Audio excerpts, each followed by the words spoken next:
So a few years ago, I made a video on the biggest monkeyopolis ever. At the time, Engineer just got released, so the overclock ability, which stacked on the village, which gives it more range, made it so that I could get a monkeyopolis that could make you $189,000 around. Now, of course, there's been a lot of changes since then, so now the new record is a lot higher than that. The biggest one I could see on YouTube was one made by Ethan Reed recently, $275,000. But I dug a little bit deeper, and I found a Reddit post where I think the current highest record is 294,630 by Banana Clips here. So we're going to try to at least tie that record, or potentially pass it, because I think there's a couple optimizations that are still missing. And of course, I'll go into every little detail about what goes into the biggest opolis. Starting first off with the map, Blons. This is a secret map, if you guys didn't know. You can't play it normally, you can only play it in Challenge Editor. But I think it's valid for the sake of this challenge, because, well, it is an in-game map, and you can still use Challenge Editor to simulate real games. Also, yes, I am going to do this in a real game, so basically, starting from round 6. So this would be a little added challenge compared to the big monkeyopolises I showed you earlier, which were done in, well, Challenge Editor, but infinite cash. So yeah, first things first, we have to do impoppable mode. In case you guys don't know, the money you make from the monkeyopolis is tied to the cost, the value of the farms you sacrifice. So that means you have to play on the game mode that makes upgrades the most expensive. On top of that, Geraldo is what makes this new record for the monkeyopolis possible, because his invisibility potion gives plus 20 range at level 15. This is the same amount as Azili's totem, and the problem I had with the last test was that I used Azili in Poppable, even though you can't do that, because you're capped at 1 life, and Azili's totem requires a life sacrifice. So this way we can simulate a real game even better. Now, as for the early game start, I did a dart into tack shooter, and I used a little trick to drop Geraldo not on the first round, but a few rounds after, so that I could afford the NFT in the same round, and thus get my farming on the way. Not gonna lie though, the farming game is an absolute nightmare on Blons, and the fact that it's Poppable prices. I wanted to see how early I could make a big monkeyopolis, so I tried to play this early game as efficiently as I could. So basically, that involved having to use a lot of Geraldo sub-towers, like the glue, the mini turret, the jar of pickles, and the sharpening stone on the tack shooter. And you can still see, even then, on the late 30s, we only have 5200 farms, not even a marketplace yet. To make things even more scuff, around 40, I used a couple of road spikes and a blade maelstrom. But once I got my first marketplace up and Geraldo's hot sauce going, things were a lot easier. I was obviously still way behind boss standards, because normally you can get like 2 farm monkeyopolis by like round 49. Yes, keep in mind, we're not going to drop every 420 farm down first. We're obviously going to make the most efficient farms, and then start stacking the farms one by one. But yeah, by round 56, I was finally able to get the 2 farm opolis. This is what accelerates your money gain. And yeah, things really started to take off from there. What's cool on Blons at least is that the out buff overdrives with Geraldo's buffs pretty much makes the mid-game pretty trivial, so we can probably skip on forward up until a part I start to build my bigger opolis. Again, this is not the final version. We're just doing a bigger one to make money. This second opolis we make is a 24 monkeyopolis. Pretty damn nutty. It actually makes over $100,000 a round. So yeah, we just casually made a farm that takes us into the 6-figure mark. And so just like that, within 10 rounds, I already have over $1 million, and I can finally start setting up my farms. Now, because I want to make the most optimal setup possible, I knew it would be really annoying to manually fit every single farm pixel perfect. So what I did was I enabled mouse keys on my computer. That basically makes it so that I can control my cursor pixel by pixel by moving the arrow keys. And so I can pretty much get, well, pixel perfect placements on my farms. And here's how it looks after filling out the first 2 rows. You can fit 8 on the top 2 rows, but after that, you can fit 9 per row. I believe the post that had the $294,000 monkeyopolis sacrificed 58 farms, so that's what we're aiming for.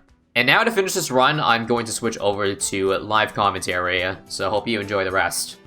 So I built a Dart Paragon here just to be able to beat the rounds easier. Because right now I think I have a good setup, but I want to wait a few more rounds just in case the money isn't there. Because again, I need a Vengeful True Sun God. Well, not Vengeful, just a True Sun God. I'm hoping to put it in the bottom right corner.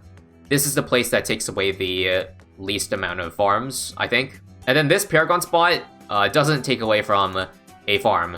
Because you're going to place 9 farms per row. I tried to fit 10, but even pixel perfect, it's not possible. So I think we'll wait like till 110. Keep in mind that the reason I didn't place any farms too close to these villages yet is because we gotta make sure that the cost doesn't get discounted. So all these farms I built right now, they're full price. Once I get to building the bottom left, I'll have to sell them just so, you know, they're not discounted for tier 3 and below. On top of that, we have to minimize the amount of farms that get discounted under the temple. And I have a little bit of a trick to save even more money, which I'll tell you about once we get to that point. Okay, $3 million is definitely good enough, so we'll stop here, and we'll start building. Keep in mind that I'm not going to build a farm in the top left corner because I know I'm not able to suck it up. Right now I'm thinking of putting the monkeyopolis somewhere around here, where my cursor is. So I'm going to replace this 420 farm. Let's actually build our temple first. So there is a little trick that I can use to make even more money. What I did previously was that I actually maxed the support sacrifice. So basically 50k of support for both tiers, tier 4 and tier 5. But the thing is, you don't actually need the max support sacrifice in order to get the most range. I looked at the stats page, and you actually only need 7,500 to 15,000 of sacrifices. And that basically makes it so that the discount is actually cheaper. Or, I mean, like, less. Because instead of 20% discount per support sacrifice, it's actually just 10%. So that's what I'm gonna do to milk even more money. Now, before I actually build the True Sun God, the thing is, it'll get more range as True Sun God. So what you should do is you should build the 420s that are going to be very close to the range of the temple. So for example, I'll place this guy right outside of range. And then I'm gonna build something, maybe it's another farm over here. To do that, I'm going to have to build a snowstorm, of course, for range. And as you see, just outside the range of the temple so that we can build it for full price, like this. And now we can build the True Sun God. So that means only 3 of the farms will be discounted, and they'll only be 20% discount instead of 40. And there's 3. We did it. So once again, this would be a 20% discount, as you see. 18 to 40. And now that we got this corner figured out, we can pretty much start building the rest from right to left. If you count correctly, we have 60 420 farms, which is actually more than the 294k record sacrifice. They had 58, I believe. Now, of course, we do have to sell one of them in order to make room for the village, and it's this one right here. So let me sell it right now. That puts us down to 59. But the thing is, we also need the village to buff the range of the village, so I need to sell one over here too. But here's the thing. I can shift these 4 to the left, and they'll still be eaten up. So that way I fit 2 villages in here, and hopefully we can still eat up all 59 farms. And there's our farm, so you see how far left it is? I think I should be able to reach. And there's 59 420s, guys. Let's just play the round to save it. Oh crap, I just realized there's a big problem right now. I can't place a village here. There's not enough space for my temple. That's what I'm missing right now. Crap. I've come to the conclusion that I think this might be a dead end, so I actually have to sell the temple to make room for the village. I don't think there's any other way.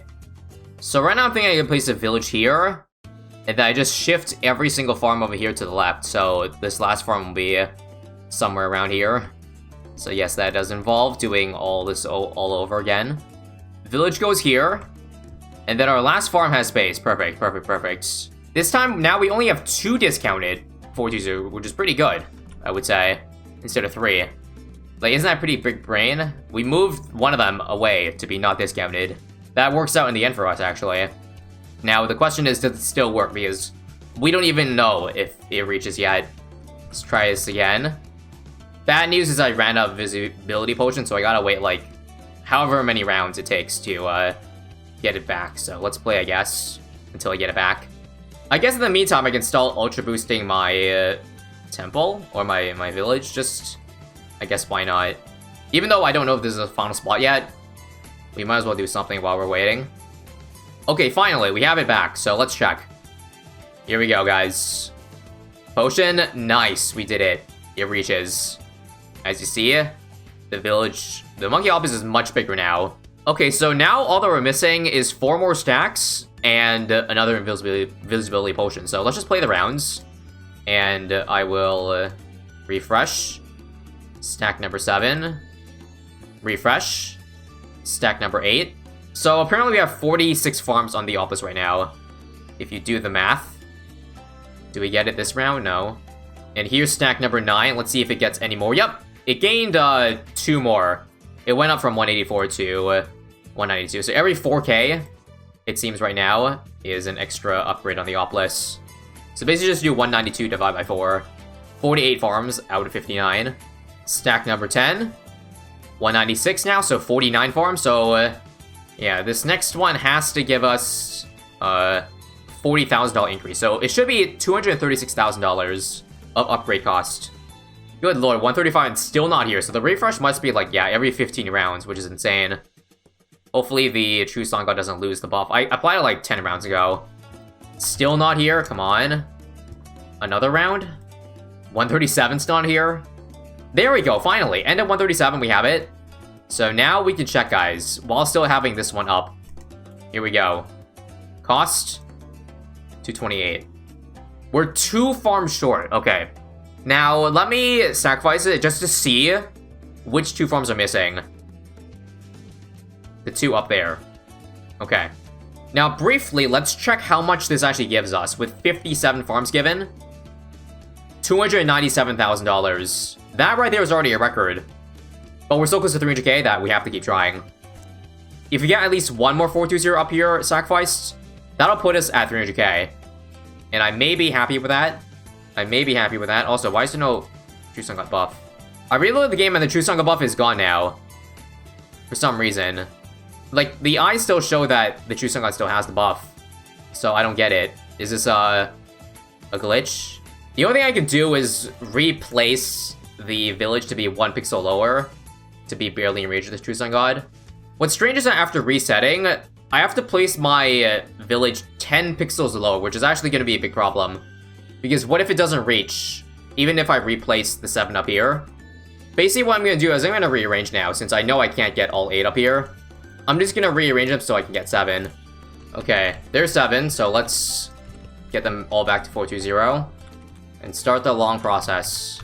So now let's get 10 stacks back. As quickly as we can. We'll use the life potion, of course, to make the UB stacks go even faster. Like this. Oh crap, 140 is pretty rough, huh? Guess we'll just tank 140 with Legend of the Night. God bless Legend of the Night. Combat clutch. So the buff expired on the temple, so I have to wait for 2 potions. Even though I already have 10 stacks on this guy pretty soon. That means we probably gotta survive another 3 rounds or so to afford this. Okay, we have 2 potions now, so let's just go 148. So give this 200k. And give this 232, please. Nice. And there it is. We built the biggest monkeyopolis. How much money does it give? Let's wait. 30,291. So extrapolate. It's a $302,000 at 910 per round monkeyopolis, which is, well, new world record, guys. 58 total 420 farms. 59 may be possible, but I don't think I'm going to try for this one. Probably could have got this like 15 rounds early if I didn't mess stuff up. But yeah, this also, I guess, is a proof of concept to show you that this is indeed possible to get in a real simulated and palpable game. Even on this map too, yes.